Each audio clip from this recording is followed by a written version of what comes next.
There are so many bikes to choose from when you're finally able to step out of the shadows of your beginner bike. Unlike the 300cc range category, the options that you have available to you above that are endless. Kind of. What's going on, y'all? It's SK13 here, back at it again in this sunny California day.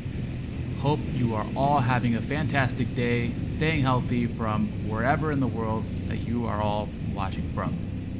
If you watched my Is It Time to Upgrade video, which I will link above here, you know my criteria that I was looking for in my next bike. TLDR, I basically wanted a comfortable sports bike with some tech behind it. If you want a full rundown of the specific things that I was looking for, make sure to check out that video. Anyways, so I was in the process of shopping for a few bikes, right? Some names that come to mind were the Yamaha R7, the Kawasaki Ninja 650, the Honda CBR 650R, the Ducati Super Sport, and then the Aprilia RS 660. Obviously, with the title of this video being what it is, we know what I went with, but the purpose of this video is to share with you why the Aprilia actually came out on top for me, personally. First off, Aprilia as a brand. It's not really, seen on the streets with, when's the last time you saw an Aprilia motorcycle in person, right? Now ask yourself, when's the last time you saw a Yamaha, Kawasaki, Honda, or even a Ducati in person? At the end of the day, the Aprilia is just more on the rare side. So the rarity of it is actually something that I quite liked. But the rarity of it is also a cause for concern for multiple reasons. Where can I get the bike serviced if I do buy it? Who can do the warranty on it when, it's needed? Access to parts when I do need repairs. God forbid I get in an accident or I drop the bike or, something just needs replacement. So we'll come back to this issue towards the end of the video. So back to why I chose the RS 660. Comfortable sports bike? Check. It is really the first of its kind. It's somewhere in between the Yamaha R6, which is like a pure super sport, and then the Kawasaki 650, which is a more upright bike. You're not leaned over as far, and the foot pegs are not super high, which makes for a more comfortable rider angle. The seat is also extremely comfortable as is, and they even do sell a more comfortable seat that you can buy from factory as an upgrade option. More power? Check. Is it too much power?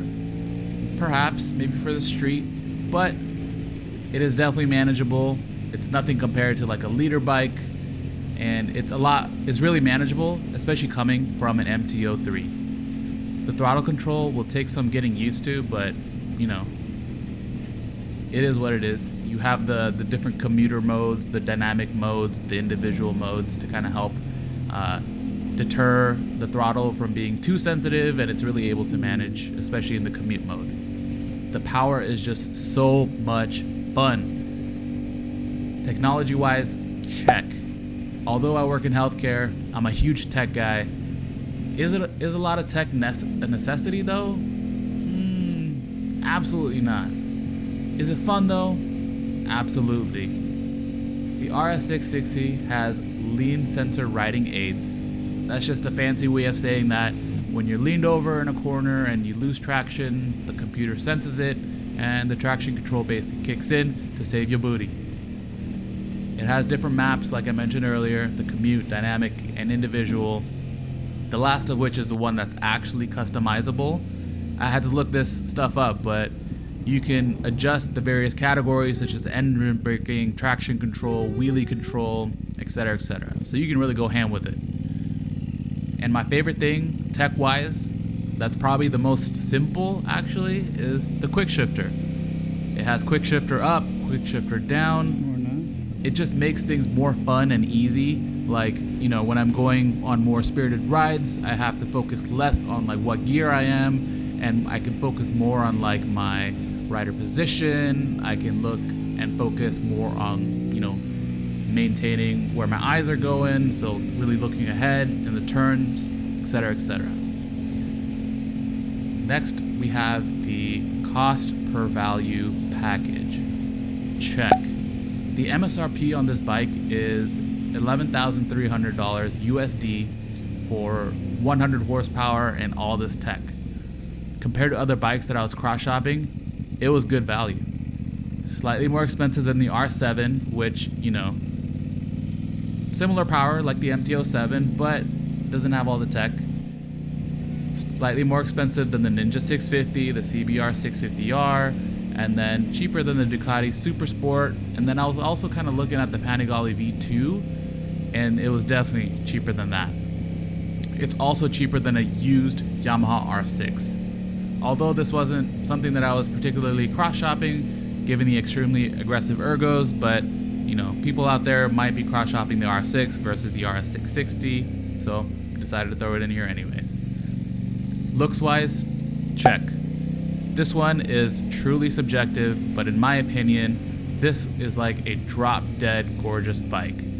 Everything's been redone. I love the new headlights that Aprilia went with, and just the styling, the wider fenders in the front, the fairings, you know, coming from an MT-03, which is a naked bike, and you know, the fairings just, gorgeous.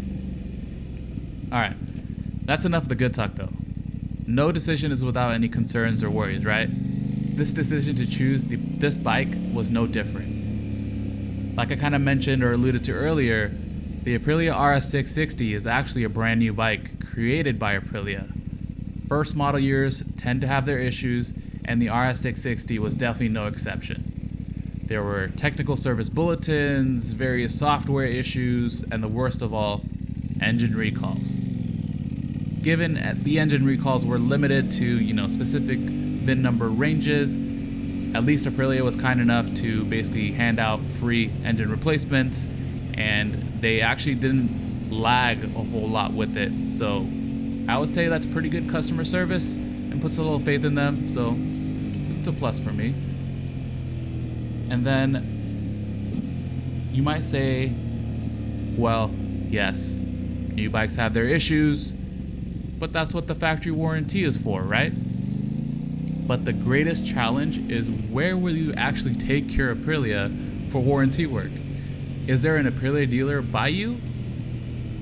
That's the golden question. We now come back to the rarity aspect of Aprilia that I liked, like I mentioned before. Aprilia, or Piaggio, the company, does not have strong dealership support in the United States, or even much around the world from what I've been noticing.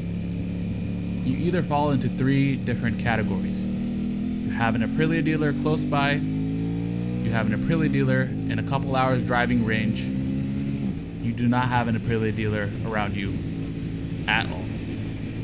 And I use the words close by or a couple hours driving range, but at the end of the day, it boils down to being the distance or time that you're really comfortable driving or towing your bike to actually get it serviced or repaired.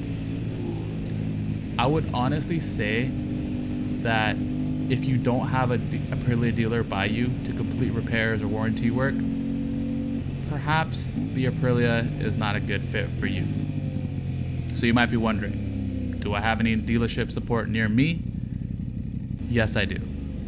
I was absolutely lucky to have 3 Aprilia dealers, all within an hour drive at most. One is in fact 15 minutes away. So with all these issues that that have been reported with this brand new bike, I felt a lot more comfortable pulling the trigger on this purchase. So to kind of summarize, because I had dealership support by me, this bike was absolutely drop dead gorgeous. The manageable power for me, especially coming from an MT-03, the technology, the sporty ergos while still being comfortable, and then just the overall bang for your buck value that the RS660 is why I chose this as my second bike. It may not be the bike for everyone. Maybe you don't need all the tech that this bike does have, but for me, it's nice to have, and it really allows you to, in my mind, keep the bike long term, grow into it, and really learn to manage all that power, take advantage of the tech, etc., etc. All right, y'all. Thanks for watching today's video. As always, thumbs if you enjoyed it, subs if you loved it.